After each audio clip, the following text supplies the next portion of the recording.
કે ધ્યાન આપણા પોતાના હોવા ઉપર રહેતું નથી હોતું, તો એ વખતે લાંબુ પડે છે શરૂઆતમાં પ્રયત્ન કરવા માટે. એટલે નિયમિત ધ્યાનમાં બેસવાની વાત આપણે કરીએ. એટલે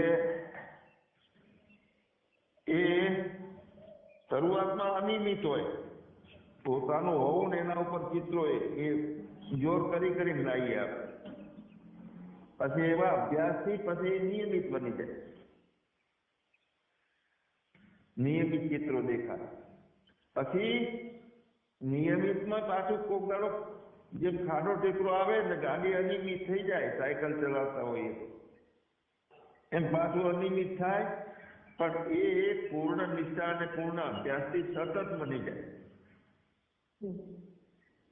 જગત પડદા ઉપર ચિત્ર છે અને હું પોતે મારા ઉપર આરોપિત છે, ખાલી પ્રતીતિ છે, આરોપિત નહીં. અજ્ઞાનમાં આરોપિત હોય અને જ્ઞાનમાં પ્રતીતિ હોય. તો મારી ઉપર આવન જાવન ચિત્રોની થાય છે ને હું નિયમિત છું, સતત છું. પહેલા હું અનિયમિત, પછી હું નિયમિત, પછી હું સતત. અને પૂર્ણ અભ્યાસના જોગે પછી બીજું કઈ આવતું જ નથી. એટલે હું તીવ્ર. જેમ ગાડી ચલાવીએ, સ્કૂટી ચલાવતા શીખીએ, પહેલી અનિયમિત ચાલે તો અનિયમિત સ્કૂટી નથી ચાલતી, આપણું ધ્યાન અનિયમિત હોય. પછી નિયમિત સ્કૂટી ચાલે તો નિયમિત સ્કૂટી નથી ચાલતી, આપણું ધ્યાન નિયમિત હોય. પછી સતત ચાલે, પછી ભય વગર, એટલે સતત. તો એ શું? ધ્યાન બંધ આપણું. અને પછી તીવ્ર ચાલે છે, એટલે કાંઈ ચિંતા નહીં. ગમે એટલી ફાસ્ટ જતા હોય ને સામેથી ગાડી આવતા હોય તો ભય ના હોય, તરત બ્રેક મારી દઈએ, તીવ્ર ચાલે. તો ધ્યાન આપણું અનિયમિત, પડદાને જોવાનું, પોતાના હોવાને જોવાનું. ધ્યાન અનિયમિત હોય, નિયમિત હોય, સતત હોય અને તીવ્ર હોય. તો શું છે? હું ની સતત સભાનતા. અહીંયા વાત આપણી એ છે. તો હું ની સતત સભાનતામાં વિક્ષેપ ક્યાં થાય છે આપણો? તો ઈચ્છાઓ અને ભયથી મુક્ત નથી થયા આપણે, તો વિક્ષેપ થાય છે. હુંની સતત સભાનતામાં વિક્ષેપ ત્યારે આવ્યો કે આપણી ઈચ્છાઓ અને આપણો ભયથી આપણે નિવૃત્ત નથી થતા. તો કેમ નથી થતા? તો એક ચિત્રો નથી માનેલા. એટલે ક્યાંક જૂના સંસ્કાર હોય, જૂના પ્રારબ્ધો હોય, એ ભૂલવા પડે. એટલે ઈચ્છા અને ભયનું નિર્માણ થઈ જાય છે એને આધારે. તો એ વખતે સતત સભાનતા શું થાય છે કે આ મારા મનનો દુરુપયોગ થઈ રહેલો. તો આ મારા મનના દુરુપયોગના કારણે ઈચ્છા અને ભયો બધા નિર્માણ થાય છે. જ્ઞાન કઈ એને પકડી નથી રાખતું. અને જે જ્યારે ઓચિંતાનું કઈ પણ આવે છે આકસ્મિક રીતે, કે જેને આપણે કલ્પના નથી કરીને આવીને ઉભું રહે, તો એ શું છે? આપણી જાગૃતિ એ વખતે હટી જાય છે. જાગૃતિ હતી તો દુર્ઘટના ઘટે, પછી ક્રોધ આવે, પછી પ્રતિકારો આવે, બે દાડા હેડે. તો આયેલું અજ્ઞાન છે ને એ એના પિયરમાં આવ્યું છે જ્ઞાની માટે. વિહમો કરીને જતું રે નહીં. પછી જ્ઞાનમાં જીવવું છે અને જે બંધન છે એ આવીને ઉભું રહ્યું. આપણી ઈચ્છા નથી તો આવી ગયું અને તીવ્રતાથી આવીને હેરાન કરી ગયું. તો એ વખતે સમજવું કે આ પિયરમાં વિહમો ખાવા માટે આવ્યું.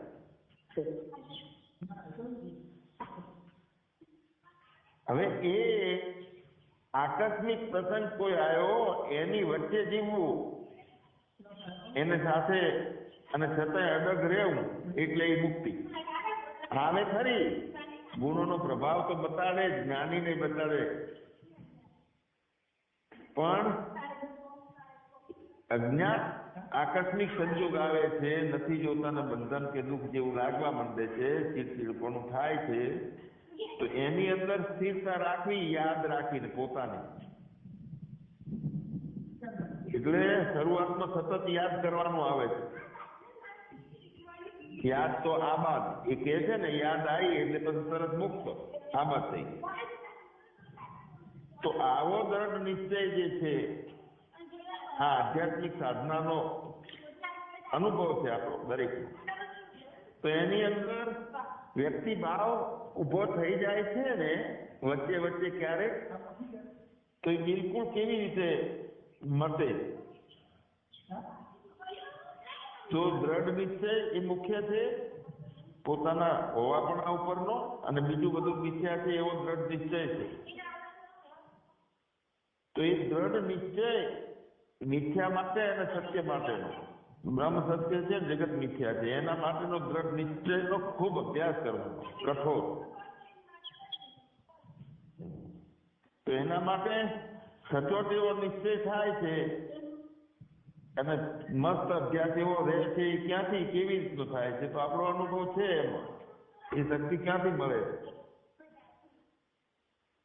તો એ સ્વરૂપના જ્ઞાની મહાપુરુષ હોય એના સંગમાં જ એ શક્તિ મળે છે, બીજે કોઈ જગ્યાએ હોતી નથી. તો હવે એની અંદર અવિવેક હોય છે કોઈને કે સ્વરૂપમાં મસ્ત છે, મસ્ત એ, અને બૌદ્ધિક રીતે પણ સ્વરૂપમાં મસ્ત હોઈ શકે છે. તો બેમાં નક્કી કેવી રીતે કરવું?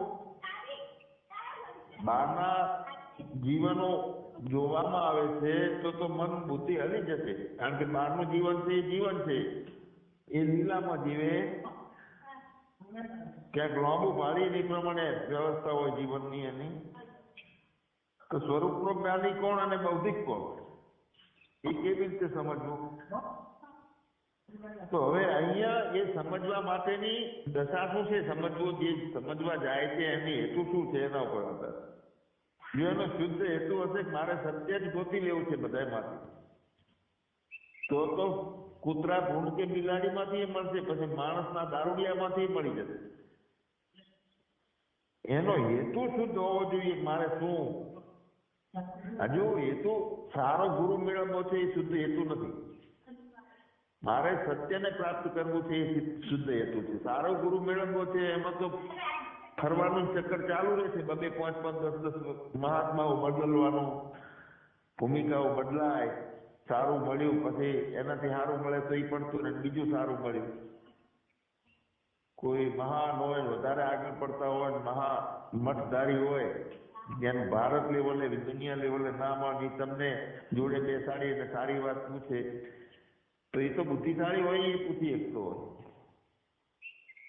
તો શુદ્ધ હેતુ જે છે એ ફક્ત ને ફક્ત મારે સત્ય જ જોઈએ છે, બીજું કાંઈ જોતું નથી. સારું નબળું નહીં, એમાં સત્ય જ. તો એ શુદ્ધ હેતુની અંદર બીજ રોપાયેલું હશે, અને પછી જે વ્યક્તિ મળશે સામેથી તે યથાર્થ મળશે, એ ઈશ્વરી મળશે. અને એમાંથી જે ઉપદેશ ને માર્ગદર્શન કે જ્ઞાનનો પૂર્ણ લાભ જે છે એ લઈ લેવો, એ પાછું કાઠું છે, કારણ કે વચ્ચે ડગમગ ડોલે નૈયા ડગમગ ડોલે વચ્ચે. વળી હારા નબળાનું, મને કેમ મહત્વ ના આવેલું, કેમ આમ હતું, એવું ચાલુ થઈ જાય. એટલે મતલબ શું છે કે એની અંદર સત્યની પ્રાપ્તિ માટે જાગ્રત અવસ્થા અને એની સામે થયેલી કોઈ પણ સામેના વ્યક્તિની ક્રિયાઓ ઉપર નજર રહે છે. એટલે વળી તમે જાગ્રતને મહત્વ આપી દીધું, અવસ્થાઓને. તો જાગ્રતમાં હું છું એવી ગાંઠ અંદર રહી જાય છે. ભાઈ સુષુપ્તિમાં નતો તું, ગાઢ નિદ્રામાં. તો ગાઢ નિદ્રા વગર જે જાગ્રત અવસ્થા છે એ હોય નહીં, તો શું શું હોય એમાં? ગાઢ નિદ્રા જતી રહી અને જાગ્રત અવસ્થા છે નહીં, તો શું શું હોય? તો એક તો ગોંડ પણ હોય, બીજું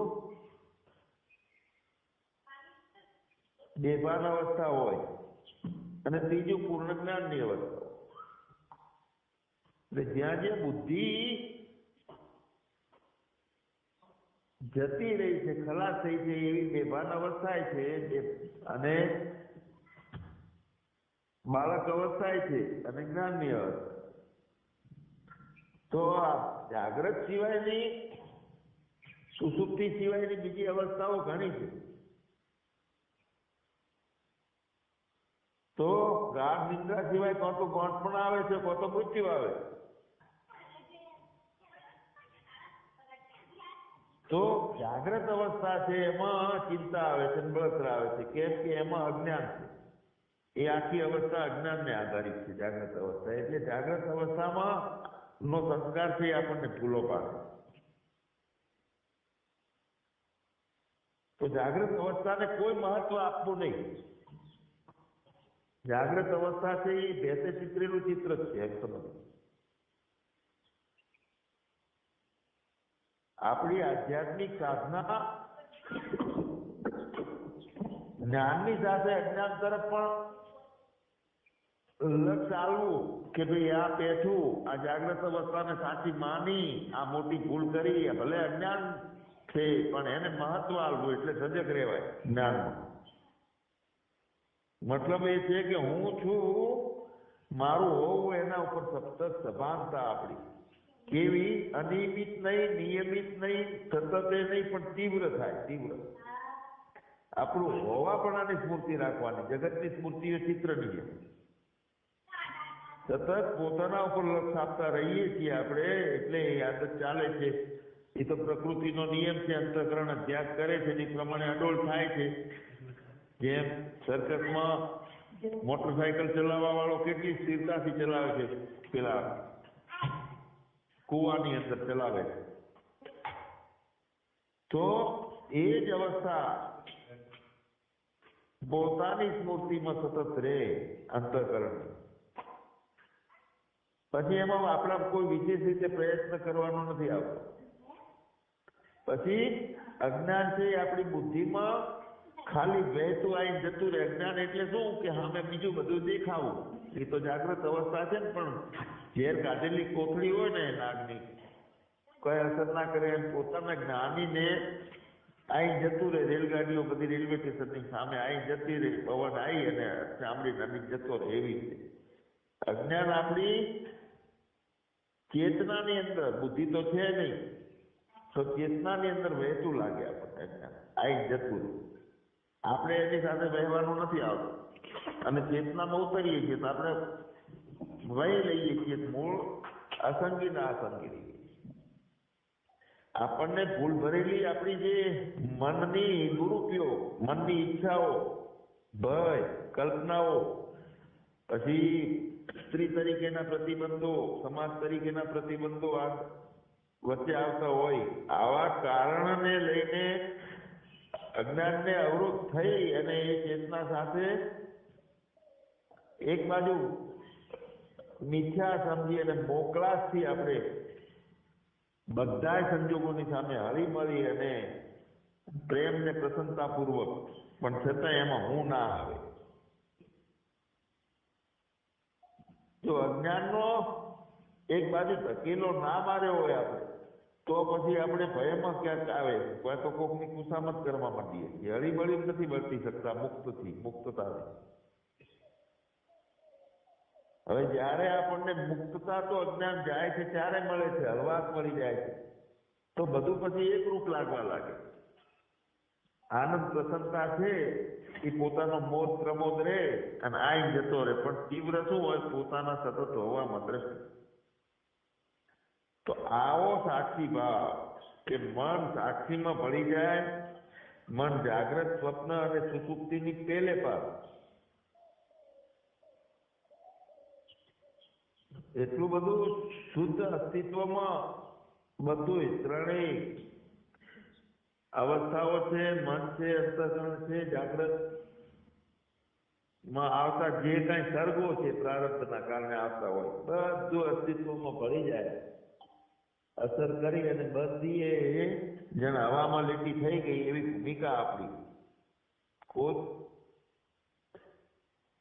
તો શું થાય છે? એ વખતે આપણું તાદાત્મ્ય આપણી સાથે રહે છે અને ફક્ત આપણને મર્યાદામાં સીમિત કરી નાખ્યા ને, તો મર્યાદામાં વર્તાતું હોય. સ્ત્રી તરીકેની મર્યાદા, કુટુંબની મર્યાદા હોય, ધર્મની મર્યાદા હોય, કોઈ મહાન સંતો છે વચ્ચે આપણે જઈએ છીએ તો નાના મોટું પણ એવું લાગે આપણને. મર્યાદા એટલે લઘુતા ગ્રંથિ. તો એ મર્યાદાઓ જે છે, લઘુતા ગ્રંથિ છે, એ દૂર થઈ જાય. એવો સતત પોતાનો કાયા પલટ આખું, એટલે પોતે એટલે સદગુરુ એ માર્ગદર્શક મિત્ર સાચો બની શકે એ વખતે આપણે આપણો જીવનનો પલટી મારી હોય એના આધારે સ્વીકાર થાય કે બધું ઈશ્વરી આવે છે. હવે તો આવી આપણી રોજની સમજ હોય પૂર્ણ નિષ્ઠા, તો અંતર્યામી સુધી આપણે પહોંચી શકીએ છીએ. અને બધું આખું જગત હાલતું ચાલતું હોય પણ છતાં આપણે નથી હાલતા ચાલતા, કારણ કે મન જ અડોળ થઈ જાય છે. હવાની અંદર જે દીવો એકદમ સ્થિર થઈ જાય છે એવી સ્થિરતા આપણી થઈ જાય છે. સચ્ચિદાનંદ ભગવાનની જય.